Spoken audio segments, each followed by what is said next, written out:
अगर आपने अपनी ऑनलाइन जर्नी स्टार्ट कर लिया और अपने बिजनेस के लिए एक ऑनलाइन स्टोर खोल लिया है तो आपको बहुत बहुत बधाई हो, आपने एक बहुत बड़ा इनिशिएटिव ले लिया है। लेकिन अब मुद्दे की बात यह है कि इस ऑनलाइन स्टोर के लिए आप सेल कैसे निकालेंगे। तो आज की वीडियो में हम ऐसे 10 पॉइंट्स के बारे में बात करेंगे, 10 मेथड्स के बारे में बात करेंगे जिससे ये स्टोर खोलने के केवल 3 दिनों के अंदर आप अपनी पहली सेल निकालेंगे।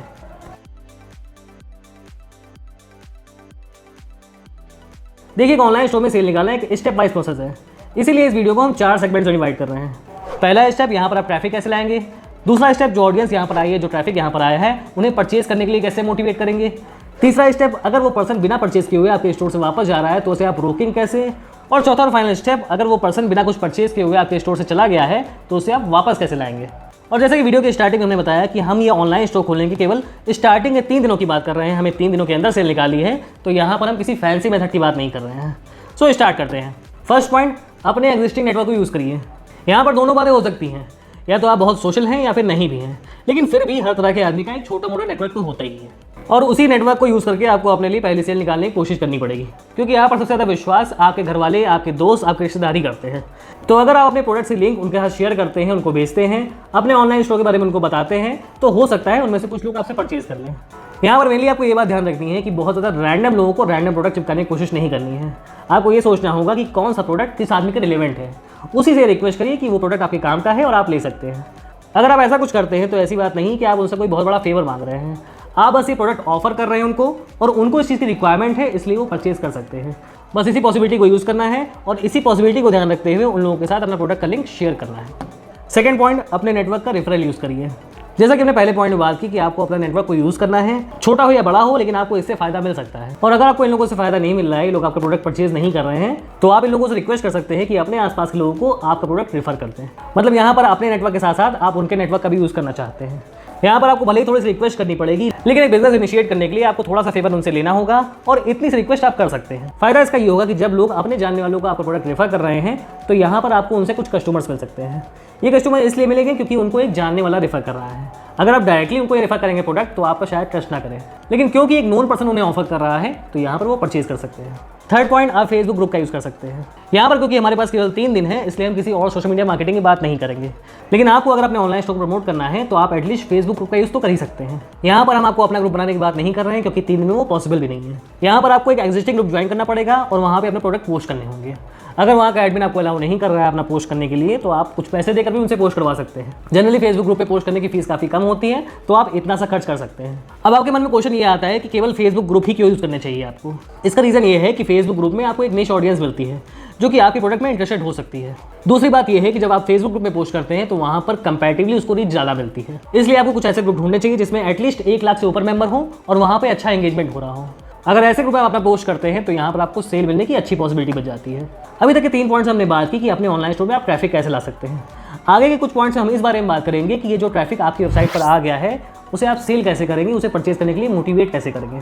सो चौथा पॉइंट, अपने ऑनलाइन स्टोर पर एक सेल ऑर्गेनाइज करिए। आप हिंदुस्तान की प्रवृत्ति को जानते हैं कि यहाँ पर सेल के लिए बहुत लोग अट्रैक्ट होते हैं। जब आदमी को डिस्काउंट मिलता है तो वो सारे काम धाम छोड़ के मॉल में पहुंच जाता है कि यहाँ से हम आज शॉपिंग करेंगे और भयंकर डिस्काउंट लेकर जाएंगे। तो इस गुण को आपको भी यूज़ करना चाहिए। अपने ऑनलाइन स्टोर पे एक सेल ऑर्गेनाइज करिए, और आपकी ये सेल केवल 3 दिन की होनी चाहिए। यहाँ पर आप कस्टमर्स को अपने मार्जिन को ध्यान में रखते हुए कुछ डिस्काउंट्स ऑफर करेंगे, और अपने स्टोर के हेड सेक्शन में एक टाइमर भी चलाएंगे, जिससे लोगों को ये याद रहे कि ये सेल केवल 3 दिन के लिए है। उनको एक डिस्काउंट लेना है तो इस 3 दिन के अंदर परचेज करनी होगी। इससे फ़ायदा ये होगा कि जो भी ट्रैफिक आपके पास आया है वो उस चीज़ को थोड़ा सीरियसली लेगा। अगर आपका प्रोडक्ट उसके मतलब का है तो आपसे तुरंत परचेज करने को प्रेफर करेगा, क्योंकि यहाँ पर उसे लिमिटेड टाइम डिस्काउंट्स मिल रहे हैं। पांचवा पॉइंट, लिमिटेड स्टॉक नोटिफिकेशन।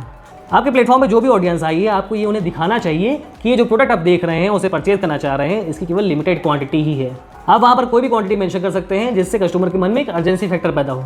यहाँ पर आप फेक क्वांटिटी भी दिखा सकते हैं, इसमें कोई बुराई नहीं है, बहुत बड़ी बड़ी कंपनीज ऐसा करती हैं। बस आपका सिंगल पर्पस यही होना चाहिए कि जो भी प्रोस्पेक्टिव आपकी वेबसाइट पर आया है वो प्रोडक्ट लेकर जाए आपसे। छठा पॉइंट, आपको गिव अवेज ऑफर करने चाहिए।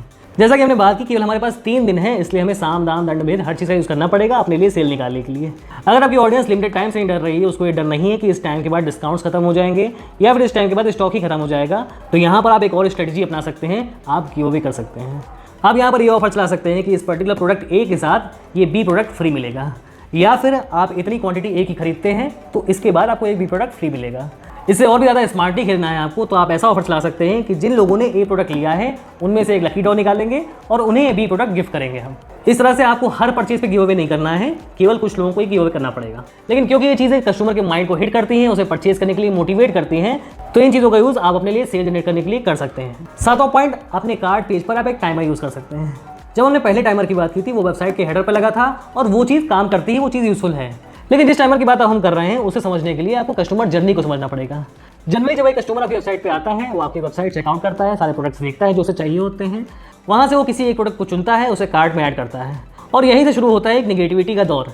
यहाँ से कस्टमर के मन में कई बातें आती हैं कि ये प्रोडक्ट हमारे यूज़ का होगा या नहीं होगा, इस प्रोडक्ट की क्वालिटी कैसे होगी, क्या ये प्रोडक्ट हमारे पास टाइम पर पहुँचेगा या नहीं होगा, क्या आपका स्टोर फेक तो नहीं है, और बहुत सारी बातें कस्टमर के मन में केवल कार्ट पेज पर ही आती हैं। तो जब आप कार्ट पे टाइमर लगाते हैं तो इसका एक अलग ही इफेक्ट जाता है। यहाँ पर कस्टमर को ये दिखता है कि अगर मैंने इस कार्ट पेज को छोड़ दिया तो हो सकता है प्रोडक्ट मुझे दोबारा ना मिले, या फिर मिले तो इस डील पर ना मिले, इसमें डिस्काउंट ना मिले। इसलिए जब आप कार्ट पेज पे टाइमर लगाते हैं तो कस्टमर को एक एक्स्ट्रा मोटिवेशन मिलता है परचेज करने के लिए, और यहाँ से उसके कार्ट छोड़ के जाने के चांसेस थोड़े से कम हो जाते हैं। पिछले 4 पॉइंट में हमने इस बारे में बात की कि जो प्रोस्पेक्टिव आपके प्लेटफॉर्म पे आया है, आप उन्हें क्या क्या ऑफर कर सकते हैं और उन्हें कैसे कस्टमर बना सकते हैं अपना। आगे के पॉइंट में हम इस बारे में बात करेंगे कि जो कस्टमर आपके प्लेटफॉर्म से जा रहा है उसे आप कैसे रोकेंगे। 8वां पॉइंट आता है कि आप एक एग्जिट ऑफर दे सकते हैं अपने कस्टमर को। आज डेट में ये अच्छी बात है कि टेक्नोलॉजी ने बहुत ज़्यादा तरक्की कर ली है। यहाँ पर आपको ये पता लग सकता है कि कोई आदमी कब आपकी वेबसाइट छोड़कर जाने वाला है। इसके लिए आपको अपने ऑनलाइन स्टोर पे कुछ प्लगइन्स इनेबल करने पड़ते हैं। ये सुनने में बड़ी छोटी चीज़ लगती है, लेकिन इससे बहुत बड़ा फायदा होता है, क्योंकि जब आदमी आपके स्टोर को छोड़ के जाने वाला है तो ये बहुत बड़ी पॉसिबिलिटी है कि वो दोबारा नहीं आएगा, या फिर उसे दोबारा लाना बहुत टफ काम है। तो ये जाने से पहले का थोड़ा सा टाइम आपके लिए बहुत ज़्यादा क्रूशियल होता है। इस पॉइंट पर भी आप अपने लिए सेल जनरेट कर सकते हैं। जब आपका कस्टमर जाने वाला है आपके प्लेटफॉर्म पे, तो वहाँ पर आप उसे एडिशनल डिस्काउंट ऑफर कर सकते हैं। इस एडिशनल डिस्काउंट से आपको सेल करने का एक और मौका मिल जाता है और कस्टमर को लालच करने का एक और चांस मिल जाता है। इसलिए इस टेक्नोलॉजी का अपने स्टोर में यूज़ करिए। और जहाँ तक हम पहले 3 दिन की बात कर रहे हैं सेल जनरेट करने के लिए, तो यहाँ पर अपने कस्टमर को एक एडिशनल ऑफर दे दीजिए। इससे हो सकता है कि वो कस्टमर आज आपसे परचेज कर ले और आगे के टाइम अगर वो आपका रेगुलर कस्टमर बन जाता है तो आप उससे ज़्यादा प्रॉफिट भी निकाल सकते हैं। पिछले पॉइंट हमने ये बात की कि जो कस्टमर आपके प्लेटफॉर्म से जा रहा था उसे आप कैसे रोक सकते हैं, लेकिन अब खेल आपके हाथ से निकल चुका है, कस्टमर आपके प्लेटफॉर्म से जा चुका है। तो आगे के 2 पॉइंट से हम इस बारे में बात करेंगे कि कस्टमर को कैसे वापस लाएंगे हम। पॉइंट नंबर 9, ईमेल मार्केटिंग का यूज़ करिए। यहाँ पर हम इस बारे में बात करेंगे कि कस्टमर आपके प्लेटफॉर्म से जा चुका है, लेकिन अच्छी बात यह है कि आपके पास वो अपना ईमेल छोड़ गया है। अब जब वो ईमेल छोड़ गया है तो यहाँ से आप उसे ईमेल मार्केटिंग के थ्रू ट्रिगर कर सकते हैं। यहाँ पर अपने ईमेल में आप उसे एडिशनल डिस्काउंट दे सकते हैं, कुछ एडिशनल ऑफर दे सकते हैं, कुछ गिव अवे कर सकते हैं, जो भी आपके अफोर्डेबल ऑप्शन है आप उसे प्रेजेंट कर सकते हैं और यहाँ से उस कस्टमर को अपने प्लेटफॉर्म पे वापस ला सकते हैं। जहाँ तक ईमेल मार्केटिंग की बात है तो हम स्टार्टिंग में 3 दिन की बात कर रहे हैं, तो हो सकता है यहाँ पर आपके पास बहुत सारे कस्टमर ना भी आए हों, बहुत सारी ऑडियंस ही ना आई हो, मतलब बहुत कम ऑडियंस आई है जिनको आपको मेल करना पड़ेगा। इसलिए इस केस में आपको किसी ईमेल टूल की ज़रूरत नहीं है शायद उन लोगों को मेल करने के लिए। आपके पास थोड़ी सी ईमेल लिस्ट है, उनको मेल करना है आपको और कोशिश करनी है वो लोग आपके प्लेटफॉर्म पर लौट आए और कुछ परचेज करके जाएँ। और 10वां फाइनल पॉइंट, आपको पेड एड्स का यूज़ करना पड़ेगा। अब जब ये ऑडियंस आपके प्लेटफॉर्म पे आ गई थी, आपने उन्हें बहुत सारे ऑफर्स दिए, बहुत सारे डिस्काउंट्स दिए, जब वो जा रहे थे उन्हें आपने रोकने की कोशिश भी कर ली, उन्हें ईमेल मार्केटिंग भी करने की कोशिश की, लेकिन उन्होंने ईमेल भी नहीं छोड़ा था। अब आपके पास ऑप्शन ही बचता है कि आप उन्हें पेड एड से ट्रिगर करें, क्योंकि इकलौता पेड एडवर्टाइजिंग का ऐसा ऑप्शन बचता है कि जहां पर कस्टमर आपके प्लेटफॉर्म पे आया था, उसने अपने बारे में कोई भी इन्फॉर्मेशन नहीं छोड़ी, फिर भी आप उन्हें अपना ऐड दिखा सकते हैं। फॉर एग्जाम्पल, आप फेसबुक ऐड का यूज़ करते हैं और अपने प्लेटफॉर्म पे आपने फेसबुक पिक्सल कॉन्फ़िगर कर रखा था, तो यहाँ पर आपके पास ये ऑप्शन है, जिन लोगों ने अपनी ईमेल आईडी नहीं छोड़ी थी आपके पास, उन लोगों को आप फेसबुक एड्स के थ्रू टारगेट कर सकते हैं। मैं समझ रहा हूँ कि ये पॉइंट थोड़ा सा टेक्निकल हो गया, लेकिन क्योंकि जो आपके पास ऑडियंस आई थी उसने अपनी कोई भी इन्फॉर्मेशन नहीं छोड़ी है, तो फाइनली आपके पास इकलौता यही ऑप्शन बचता है कि आप पेड एड्स का सहारा लें। तो ये थी वो 10 स्ट्रैटेजी जैसे अपने ऑनलाइन स्टोर के लिए आप सेल जनरेट कर सकते हैं, वो भी केवल 3 दिनों के अंदर। कोई डाउट हो तो कमेंट सेक्शन में पूछ लीजिएगा। अगर ई कॉमर्स के बारे में पूरी नॉलेज चाहते हैं, पूरी इन्फॉर्मेशन चाहते हैं, तो इस प्लेलिस्ट को फॉलो कर लीजिएगा जो आई बटन में दिखाई दे रही है। यहाँ आपको ई कॉमर्स के बारे में पूरी इन्फॉर्मेशन मिल जाएगी, वो भी फ्री में। अभी के लिए गुड बाय।